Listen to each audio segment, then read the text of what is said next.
Hello students, welcome back to our channel CS Crashers. WP JECA related MCQ series এ আজকে তোমাদের জন্য থাকছে operating সিস্টেমের উপর 20 most important practice MCQs with detailed explanation. তাই ভিডিওটিকে শেষ পর্যন্ত দেখার অনুরোধ রইল, আর ভালো লাগলে অবশ্যই লাইক আর শেয়ার করতে ভুলো না। এই MCQs গুলো অ্যাকচুয়ালি আমরা একটা মক টেস্ট ফরম্যাটে পোস্ট করেছিলাম আমাদের টেলিগ্রাম গ্রুপে, যে গ্রুপে আমরা মক টেস্ট ছাড়াও কিন্তু ডেইলি বেসিসে বিভিন্ন MCQs পোস্ট করে থাকি। তাই তোমরা যারা এখনো পর্যন্ত আমাদের গ্রুপে জয়েন হওনি তারা খুব তাড়াতাড়ি গ্রুপে অ্যাড হয়ে যেও। গ্রুপের লিংক আমরা ডেসক্রিপশন বক্সে দিয়ে রাখবো। চলো দেরি না করে আজকের সেশনটা শুরু করা যাক। ফার্স্ট কোশ্চেন বলছে, which of the following conditions must be satisfied to solve the critical section problem. এটি একটি 2 নম্বরের কোশ্চেন। 2 নম্বরের কোশ্চেনের পাশে মার্কস মেনশন করে দেওয়া আছে। আর 2 নম্বরের কোশ্চেন মানে তোমরা জানো যেখানে মোর দ্যান ওয়ান অপশনস কিন্তু কারেক্ট হতে পারে। তো এক্সামে সেই দিকটা মাথায় রেখেই কিন্তু আনসার করতে হবে।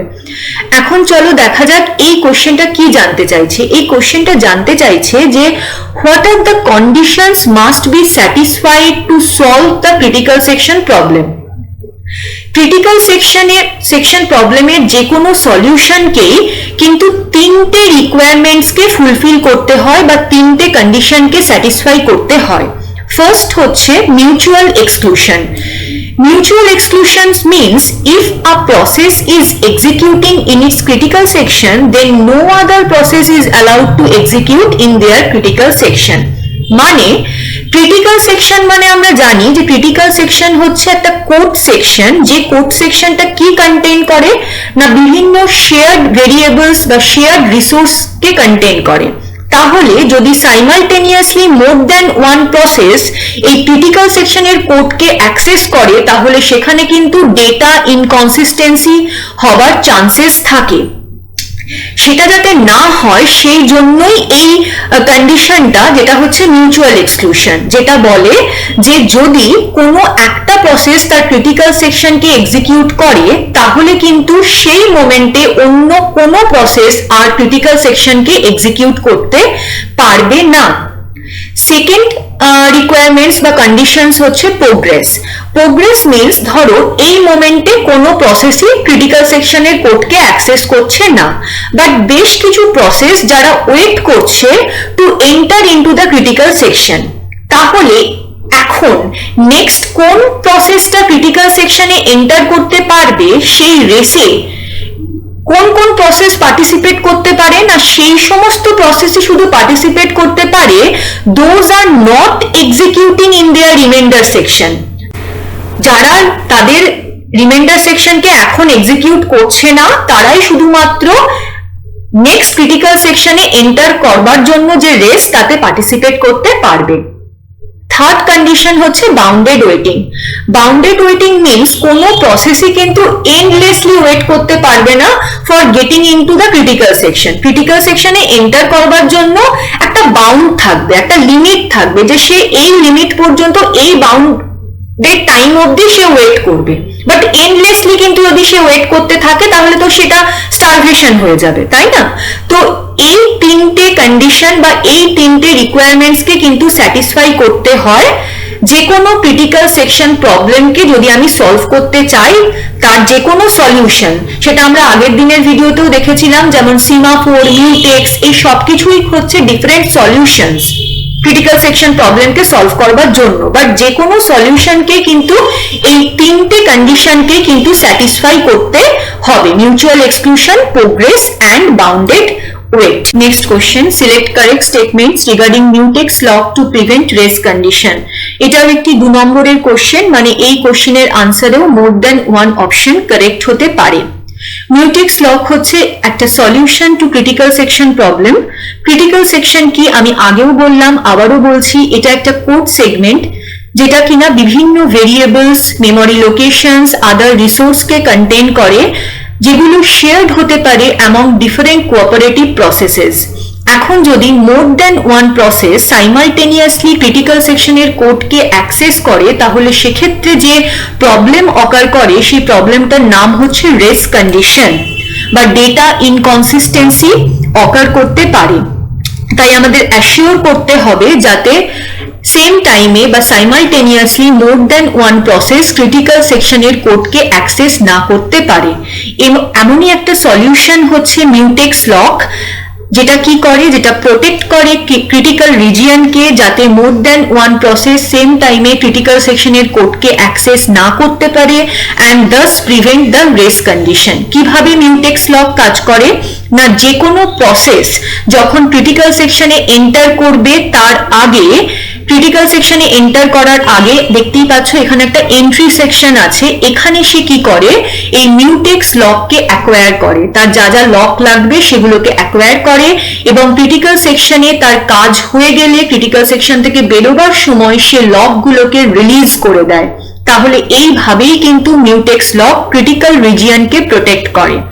তো এই কোশ্চেনের আনসার হবে a process must acquire the lock before entering a critical section as well as it releases the lock when it exits the critical section. So question number 2 এর আনসার হচ্ছে option A and option C. পরের question বলছে a counting semaphore was initialized to 10, then 6 P operations and 4 V operations were completed on this semaphore. The resulting value of the semaphore is, semaphore হচ্ছে one of the solution to critical section problem. আগের দিনের ভিডিওতে আমরা binary semaphore নিয়ে ডিটেইলে discuss করেছিলাম। Binary সিমাফোরের ক্ষেত্রে semaphore ভেরিয়েবলের value দুটোই হতে পারে, আইদার 0 অর 1, কারণ বাইনারি টার্মটা শুনে সেটা বোঝা যাচ্ছে।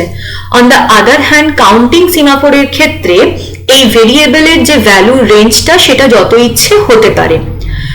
এখন সিমাফোর ভেরিয়েবলের উপরে আমরা দুটো অপারেশন পারফর্ম করতে পারি, একটা হচ্ছে পি বা ওয়েট অপারেশন আর একটা হচ্ছে signal or V operations. Critical সেকশনে ঢোকার আগে কোনো প্রসেস যখন ক্রিটিক্যাল সেকশনে এন্টার করবে তার আগে সে কি করবে না, সে পি বা ওয়েট অপারেশন পারফর্ম করবে অন সিমাফোর ভেরিয়েবল এবং ক্রিটিক্যাল সেকশনের কাজ তার কমপ্লিট হয়ে গেলে ক্রিটিক্যাল সেকশন থেকে বেরোবার সময় সে কি করবে না, ভি বা সিগন্যাল অপারেশন কিন্তু পারফর্ম করবে। ওয়েট অপারেশন বা পি অপারেশনের ক্ষেত্রে কি হয় না, সিমাফোরের ভ্যালু কিন্তু ডিক্রিজ হয়, আর ভি বা সিগন্যাল অপারেশনের ক্ষেত্রে কি হয়, সিমাফোর ভেরিয়েবলের ভ্যালু কিন্তু ইনক্রিজ হয়। এখন কোশ্চেনে বলা আছে ইনিশিয়ালাইজ কত ছিল, সিমাফোর ভেরিয়েবল 10 এ ইনিশিয়ালাইজ ছিল। এখন তার উপরে 6 পি অপারেশন পারফর্ম হয়েছে, মানে 6 বার পি অপারেশন বা ওয়েট অপারেশন পারফর্ম হয়েছে। প্রত্যেক বারের জন্য 1 করে ডিক্রিজ হবে, তাহলে 6 বার হয়েছে, তার মানে -6 হবে। দেন কি হয়েছে, 4 ভি বা সিগন্যাল অপারেশন পারফর্ম হয়েছে। ভি বা সিগন্যাল অপারেশনের ক্ষেত্রে কি হয়, সিমাফোর ভেরিয়েবলের ভ্যালু ইনক্রিজ হয়, তার মানে +4 হবে। এখন যদি আমি এটাকে সলভ করি তাহলেই আমি রেজাল্টিং সিমাফোর ভেরিয়েবলের ভ্যালু কিন্তু পেয়ে যাব, যেটা হচ্ছে 10 - 6 করলে 4, 4 + 4 করলে হয় 8। তার মানে কোশ্চেন নাম্বার 3 এর অপশন হচ্ছে অপশন বি, বা the resulting value of the semaphore is 8। Next question বলছেন operating system contains 3 user process. Suppose আমার সিস্টেমে 3টে ইউজার প্রসেস আছে, P1, P2 and P3, and each process requiring 2 units of resource R. resource R এর দুটো করে unit প্রত্যেকটা প্রসেসের দরকার তাদের কাজকে কমপ্লিট করবার জন্য। এখন কোশ্চেন বলছে the minimum number of units of R required such that no deadlock will ever arise, মানে রিসোর্স আর এর কতগুলো ইউনিট প্রেজেন্ট থাকতে হবে আমার সিস্টেমে যাতে আমার সিস্টেমটা ডেডলক সিচুয়েশনকে অ্যাভয়েড করতে পারে। তো এই কোশ্চেনটাকে সলভ করবার জন্য যেহেতু এখানে বলেছিল যে দুটো ইউনিট প্রয়োজন প্রত্যেকটা প্রসেসের, আমি ফার্স্টে কি করব, আমি একটা করে ইউনিট কিন্তু প্রত্যেকটা প্রসেসকে অ্যালোকেট করে দেব।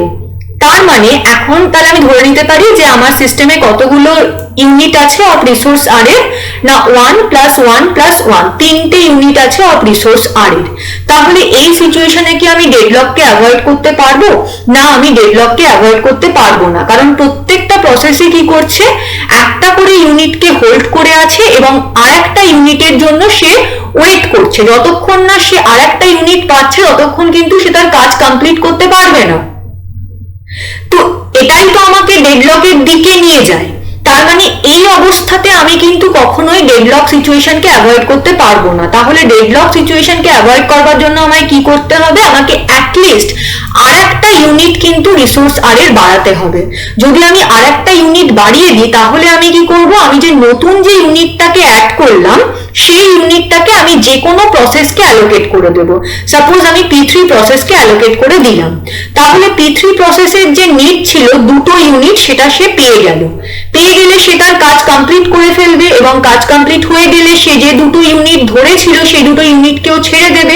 এখন এই দুটো ইউনিটকে আমি দুটো প্রসেসকে অ্যালোকেট করে দেব, এবং তারাও কি করবে, তারাও তাদের নিজেদের কাজ কমপ্লিট করে বেরিয়ে যাবে। তার মানে আমার সিস্টেমটা কিন্তু ডেডলককে অ্যাভয়েড করতে পারবে। তার মানে এই কোশ্চেনের আনসার হবে অপশন সি, বা যেটা হচ্ছে কতগুলো ইউনিট আমার দরকার রিসোর্স আর এ টু অ্যাভয়েড ডেডলক, না 4টে ইউনিট আমার দরকার। কিন্তু এটার আমি একটা জেনারেলাইজ ফর্মুলা বানাতে পারি। সাপোজ ধরো এখানে 2 ইউনিটস না বলে দিল যে আমার n খানা ইউনিটস দরকার প্রত্যেকটা রিসোর্সের। তাহলে আমি কি করব, যেটা আমাকে করতে হয় যে ফার্স্টে আমাকে যেটা করতে হয়, যে কোনো একটা প্রসেসকে আমাকে n নাম্বার অফ ইউনিটসে কিন্তু অ্যালোকেট করতে হবে। n নাম্বার অফ ইউনিটসে অ্যালোকেট করতে হবে যে কোনো প্রসেসকে, যে কোনো একটা প্রসেসকে, এবং রিমেনিং প্রসেসগুলোকে আমি কি করতে পারি, আমি n-1 নাম্বার অফ ইউনিটস কিন্তু অ্যালোকেট করব। তাহলে কি হবে, যে কোনো একটা প্রসেসের রিকোয়ারমেন্ট ফুলফিল হলে সে তার কাজ কমপ্লিট করে ফেলবে, এবং কাজ কমপ্লিট হয়ে গেলে সে যতগুলো ইউনিটকে ধরেছিল সেগুলোকে সে রিলিজ করে দেবে। রিলিজ করে দিলে আমি সেই ইউনিটগুলোকে অন্য প্রসেসকে অ্যালোকেট করতে পারবো। তাহলে সেই প্রসেসগুলোও কিন্তু তাদের কাজ কমপ্লিট করে বেরিয়ে যাবে, এবং আমার সিস্টেমটা ডেডলক সিচুয়েশনে কখনোই এন্টার করবে না। Next question, in which of the following 4 necessary conditions for deadlock processes claim exclusive control of the resources they require. আমরা জানি যদি এই 4টে কন্ডিশনই সাইমালটেনিয়াসলি কোনো একটা সিস্টেমে অকার করে তবেই কিন্তু সেই সিস্টেমটা ডেডলক সিচুয়েশনে এন্টার করে। এখন এই 4টে কন্ডিশনের মধ্যে মিউচুয়াল এক্সক্লুশন হচ্ছে এমন একটা কন্ডিশন যেটা বলে যদি আমার সিস্টেমে একটাও নন শেয়ারেবল রিসোর্স থাকে, এবং সাধারণত আমাদের সিস্টেমে নন শেয়ারেবল রিসোর্স থাকে যেমন প্রিন্টার, টেপ ড্রাইভ, এই সবগুলোই নন শেয়ারেবল রিসোর্স। তার মানে অ্যাট আ টাইম এই রিসোর্সগুলোকে কিন্তু বিভিন্ন প্রসেসের মধ্যে শেয়ার করা যায় না। তাহলে মিউচুয়াল এক্সক্লুশন এমন একটা কন্ডিশন যেটা বলে যদি আমার সিস্টেমে একটাও নন শেয়ারেবল রিসোর্স থাকে তাহলে only one process at a time claim exclusive control of the resource. সেই নন শেয়ারেবল রিসোর্সটার উপর অ্যাট আ টাইম একটাই প্রসেস এক্সক্লুসিভ কন্ট্রোল ক্লেম করতে পারে। যদি অন্য একটা প্রসেস সেম টাইমে সেই রিসোর্সটার উপরে এক্সক্লুসিভ কন্ট্রোল ক্লেম করে বা সেই রিসোর্সটাকে অ্যাক্সেস করার চেষ্টা করে তাহলে কিন্তু সে পারবে না, তাকে ওয়েট করতে হবে।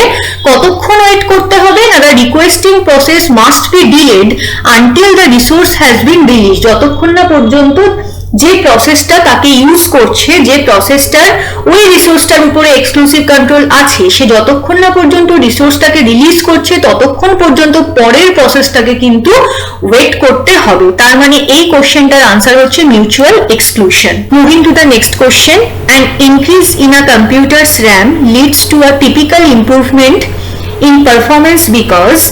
4টে অপশনের মধ্যে এখানে মোস্ট অ্যাপ্রোপ্রিয়েট যে অপশনটা সেটা হচ্ছে ফিউয়ার পেজ ফল্টস অকার।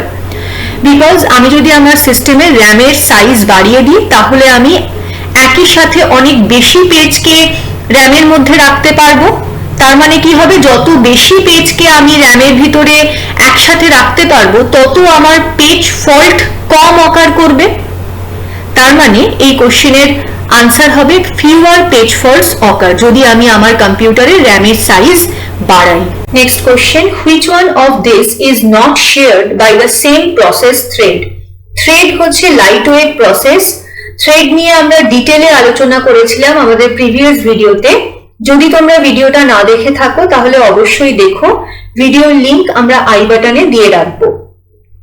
এখন একটাই প্রসেসের মধ্যে যদি মাল্টিপল থ্রেডস থাকে তাহলে সেই থ্রেডস গুলো নিজেদের ভিতরে code section, data section, file, signal এই সবকিছুকে শেয়ার করে, কিন্তু যেটা শেয়ার করে না সেটা হচ্ছে স্ট্যাক আর রেজিস্টার সেট। প্রত্যেকটা থ্রেডের নিজস্ব স্ট্যাক থাকে আর নিজস্ব রেজিস্টার সেট থাকে। এখানে সেটাই জানতে চেয়েছে যে which one of this is not shared by the same process thread। এখানে তো রেজিস্টার সেট দেওয়া নেই, শুধুমাত্র স্ট্যাক দেওয়া আছে, তাই এই কোশ্চেনের আনসার হবে stack. Next question, the dining philosophers problem will occur in case of, dining philosophers হচ্ছে synchronization problem, সেটা কখন occur করে না out of 4 options option A correct হবে, মানে যখন 5 philosophers and 5 chopstick প্রেজেন্ট থাকবে। এখানে P0 P1 এনারা হচ্ছেন 5 জন ফিলোসফার্স এবং তাদের মাঝখানে একটা করে চপস্টিক রাখা আছে, তার মানে 5 জন ফিলোসফার এবং 5টা চপস্টিক কিন্তু অ্যাভেলেবল আছে। এখন কোনো একজন ফিলোসফার যদি ইট করতে চান, যেমন P3 যদি চান ইট করতে, তাহলে সে কি করবে, সে দুটো চপস্টিককে নিয়ে নেবে এবং সেই দুটো চপস্টিকের থ্রু দিয়ে সে খাবে। তার মানে এই মোমেন্টে যদি P2 বা P4 সাইমালটেনিয়াসলি P3 এর সাথে ইট করতে চায়, তাহলে কিন্তু তারা করতে পারবে না। কেন না, তাদের কাছে একটা করে চপস্টিক অ্যাভেলেবল আছে, অন্য চপস্টিকটা কিন্তু কি করেছে না P3 হোল্ড করে রেখে দিয়েছে। তার মানে এই প্রবলেম কি বলে যে no two nearby philosophers can eat at the same time. But দেখো যখন P3 ইট করছে তখন P1 যদি চায় তাহলে সে কিন্তু ইট করতে পারে, কারণ তার কাছে দুটো চপস্টিকই অ্যাভেলেবল। ওকে, তাহলে সেই দুটো চপস্টিককে হোল্ড করে নেবে। এবার যদি আবার P0 চায় যে ইট করতে, তাহলে সে কিন্তু সেম টাইমে ইট করতে পারবে না, কারণ তার কাছে এখন একটাই চপস্টিক অ্যাভেলেবল আছে, অন্য চপস্টিকটা কিন্তু P1 হোল্ড করে রেখে দিয়েছে। তাহলে এটাই হচ্ছে ডাইনিং ফিলোসফার প্রবলেম, যেটা হচ্ছে একটা synchronisation problem. Moving to the next question, the request and release of resources are dash. দেখো রিসোর্স ম্যানেজমেন্ট কার রেসপন্সিবিলিটি, রিসোর্স ম্যানেজমেন্ট হচ্ছে কার্নেলের রেসপন্সিবিলিটি। এখন কোনো প্রসেসের রান করবার জন্য যদি কোনো রিসোর্সের প্রয়োজন হয়, তাহলে সে কি করে, সে কিন্তু কার্নেলের কাছে রিকোয়েস্ট সেন্ড করে। কিসের থ্রু দিয়ে কার্নেলের কাছে সে রিকোয়েস্ট সেন্ড করে না ভায়া সিস্টেম কলস। সিস্টেম কলস এর থ্রু দিয়ে কিন্তু সে কার্নেলকে রিকোয়েস্ট করে বিভিন্ন রিসোর্সের জন্য। তার মানে কোশ্চেন নাম্বার 9 এর আনসার হচ্ছে অপশন ডি।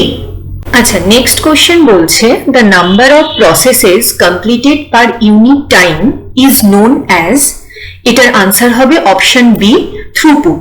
থ্রুপুট হচ্ছে এমন একটা মেট্রিক যেটা মেজার করে the number of processes completed per unit time. এবার এই রেটটা কিন্তু ভ্যারি করতে পারে।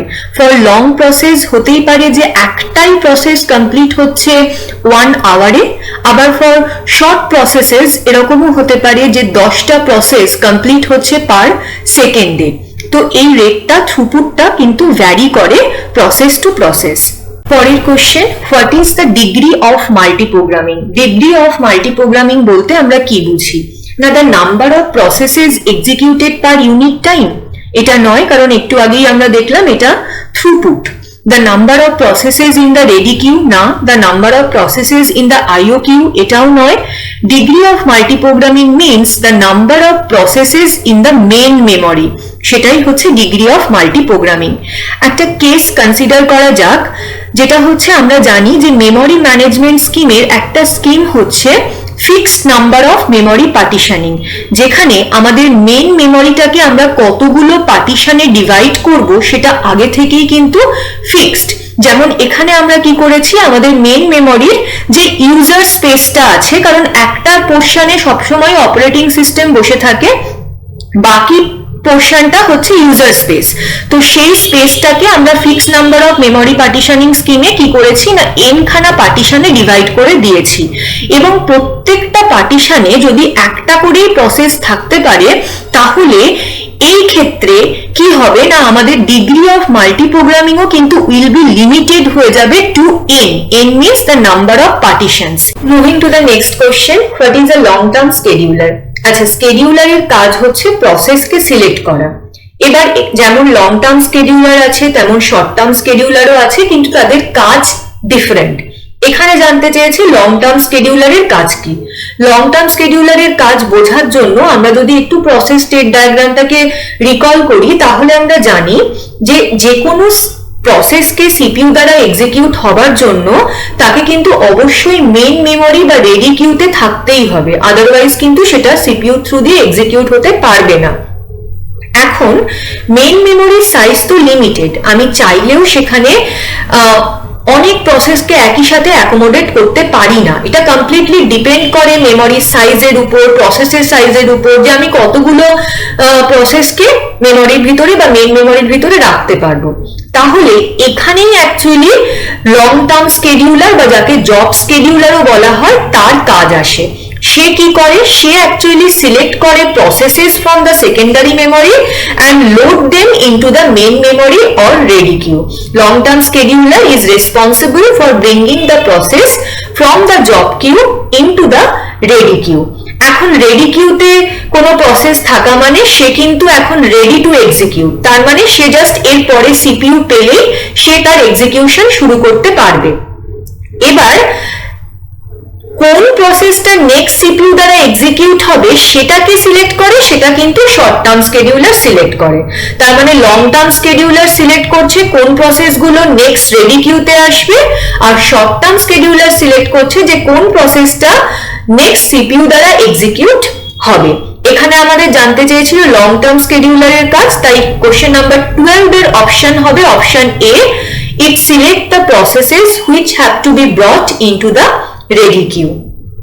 Next question, the interval from the time of submission of a process to the time of completion is termed as, এটা হচ্ছে turn around time. Turn around time হচ্ছে actually total time কোনো একটা প্রসেসের ক্রিয়েশন থেকে তার টার্মিনেশন হওয়া পর্যন্ত টোটাল যে টাইমটা তার রিকোয়ার্ড সেটা হচ্ছে টার্ন অ্যারাউন্ড টাইম। তার মানে টার্ন অ্যারাউন্ড টাইমের মধ্যে কিন্তু সবকিছুই অ্যাডেড থাকে, যতক্ষণ সেই প্রসেসটা জব পুলে ওয়েট করছে, প্লাস যতক্ষণ সেই প্রসেসটা রেডি কিউতে ওয়েট করবে, প্লাস যতটা টাইম তার লাগবে সিপিইউ থ্রু দিয়ে এক্সিকিউট হতে, অ্যাজ ওয়েল অ্যাজ তার ইনপুট আউটপুট কাজ করতে যত টাইম লাগবে, এই সমস্ত টাইমের সামেশনটাই হচ্ছে টার্ন অ্যারাউন্ড টাইম। আরেকটা টাইম হয় বার্স্ট টাইম। বার্স্ট টাইম হচ্ছে শুধুমাত্র সেইটুকু টাইম না যতক্ষণ সে সিপিইউ থ্রু দিয়ে এক্সিকিউট হচ্ছে, সেটা হচ্ছে বার্স্ট টাইম।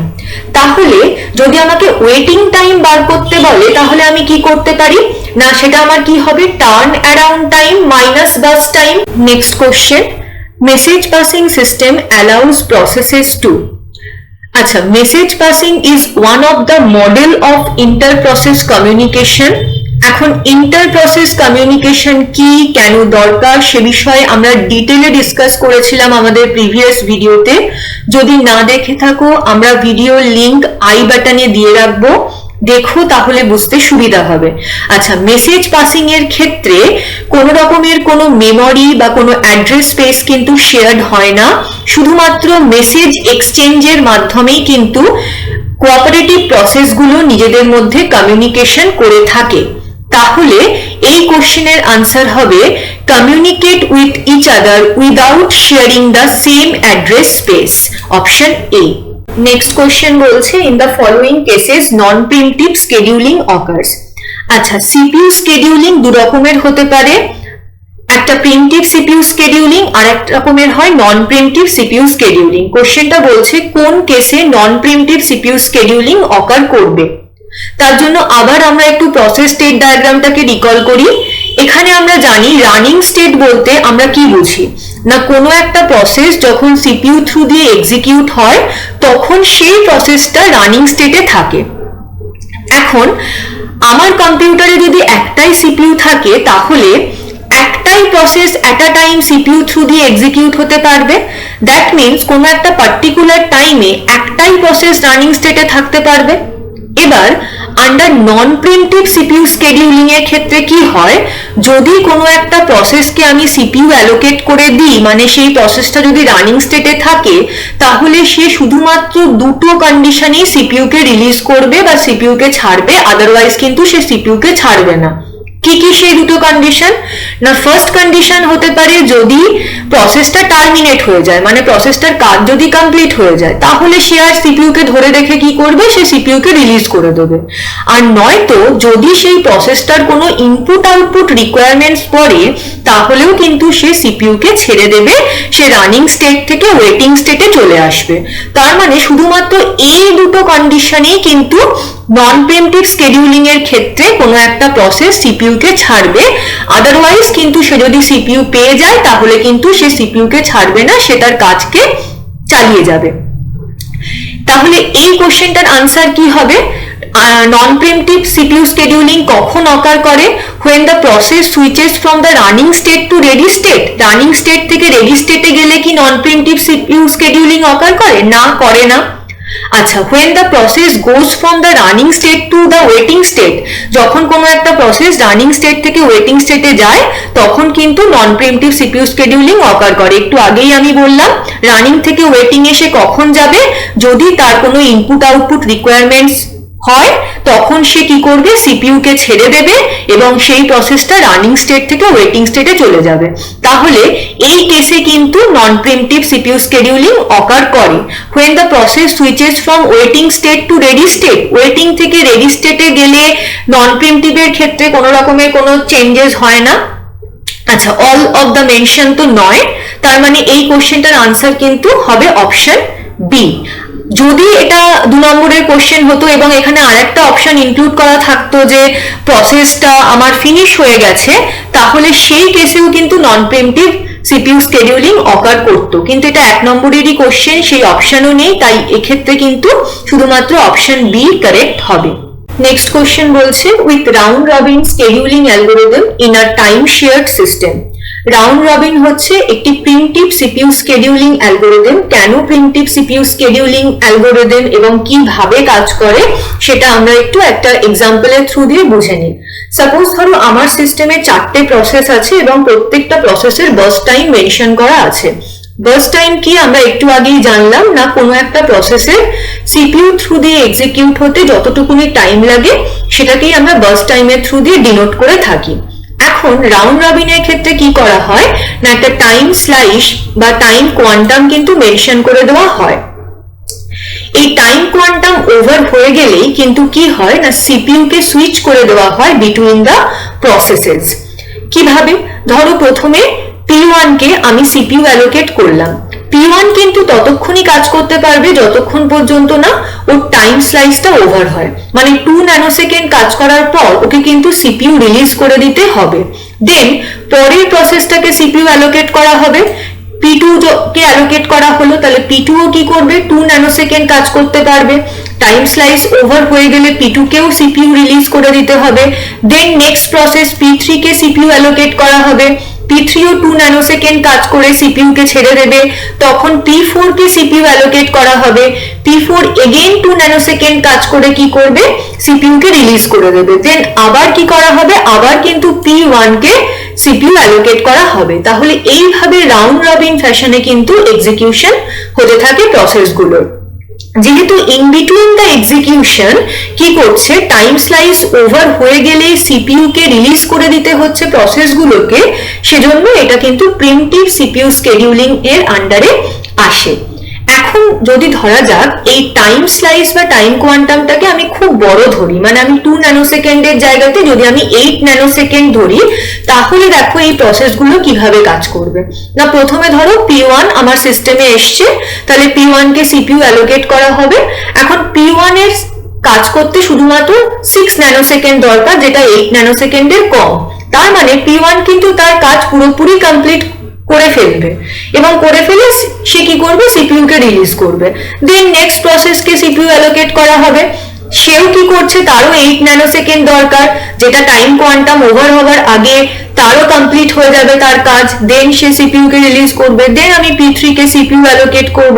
তার মানে দেখো যদি আমি এই টাইম স্লাইস বা টাইম কোয়ান্টামটাকে খুব বাড়িয়ে দিই, তাহলে কিন্তু রাউন্ড রবিন কনভার্ট হয়ে যায় FCFS CPU scheduling algorithm বা first come first serve CPU scheduling algorithm এখানে এই কোশ্চেনটা আনসার সেটাই জানতে চেয়েছে না, তার আনসার হবে using very large time slice convert it, মানে রাউন্ড রবিন কে কিসে কনভার্ট করে, into first come first serve CPU scheduling algorithm এ কনভার্ট করে দেয়। যদি আমি টাইম স্লাইস কে খুব বাড়িয়ে দিই তাহলে RR কিসে কনভার্ট হয়ে যায় না FCFS এ কনভার্ট হয়ে যায়। Next question, when the memory allocated to a process is slightly larger than the process, then internal fragmentation occurs, external fragmentation occurs, both internal and external fragmentation occurs, neither internal nor external fragmentation occurs। আচ্ছা, এই প্রবলেমটা একটু বোঝার চেষ্টা করা হোক না।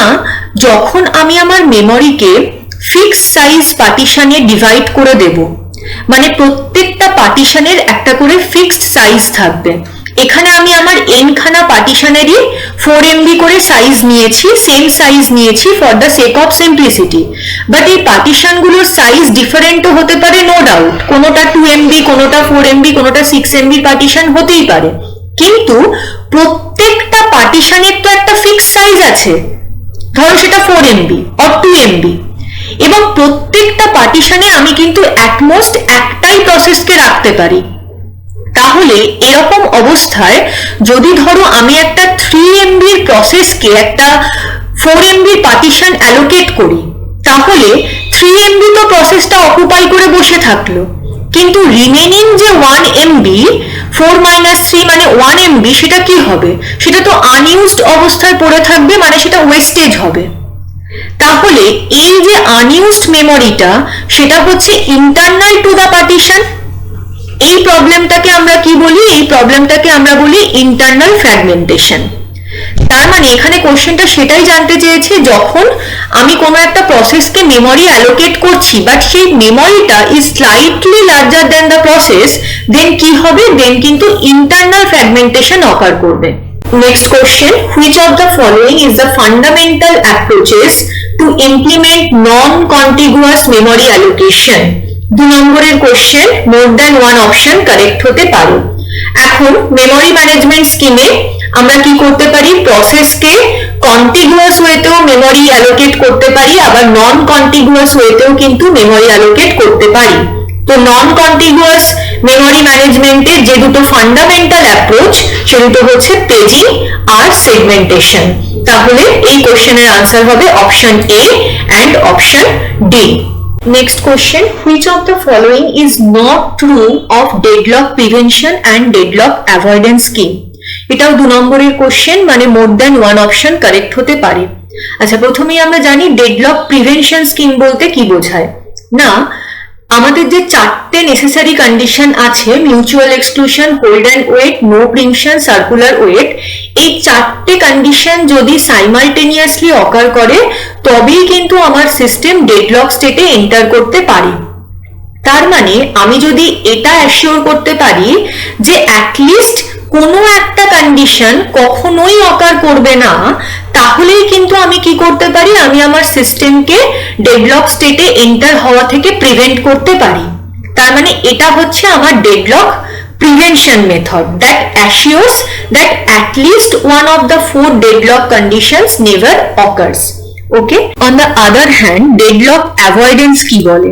Deadlock avoidance scheme নিয়েও আমরা আগের দিনের ভিডিওতে ডিটেলে ডিসকাস করেছিলাম, আবার একটু বলে দিচ্ছি। ডেডলক অ্যাভয়েডেন্সের ক্ষেত্রে সিস্টেমের প্রায়র নলেজ থাকা দরকার, মানে কোন প্রসেসের কতগুলো করে রিসোর্স দরকার, এই সবকিছুই কিন্তু আগে থেকে জানতে হবে, এবং এই নলেজের উপর বেস করে সিস্টেম ডিসাইড করার চেষ্টা করবে যে সে তার প্রসেসগুলোর রিকোয়েস্টকে ফুলফিল করতে পারছে কিনা ইন সাম অর্ডার। যে কোনো অর্ডারে সে তার প্রসেসগুলো যা যা রিকোয়ারমেন্টস আছে সেগুলোকে ফুলফিল করতে পারছে কিনা। যদি পারে, তার মানে আফটার রিসোর্স অ্যালোকেশন আমার সিস্টেমটা কিন্তু সেফ স্টেটেই থাকবে। আর যদি সে প্রসেসগুলো যা যা রিকোয়ারমেন্ট সেগুলোকে ফুলফিল করতে না পারে, মানে তার কাছে যদি এনাফ রিসোর্স না থাকে, তাহলে কিন্তু আফটার রিসোর্স অ্যালোকেশন সিস্টেমটা সেফ স্টেটে থাকবে না, ও আনসেফ স্টেটে চলে যাবে। এবং যদি ওর সিস্টেমটা আনসেফ স্টেটে চলে যায়, এটা যদি ও দেখে, তাহলে কিন্তু ও আর কি করবে না, প্রসেসগুলো রিকোয়েস্টকে কিন্তু গ্র্যান্ট করবে না। ওকে, এটাই হচ্ছে ডেডলক অ্যাভয়েডেন্স। এবার কোশ্চেনটায় ফিরে আসা যাক। এখানে বলেছে not true, in deadlock prevention the request for resources is always granted if the resulting state is safe state.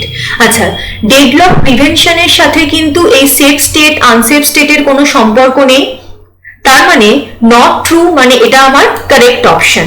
ঠিক আছে, পরের অপশন বলছে in deadlock avoidance the request for resource is always granted if the result state is safe.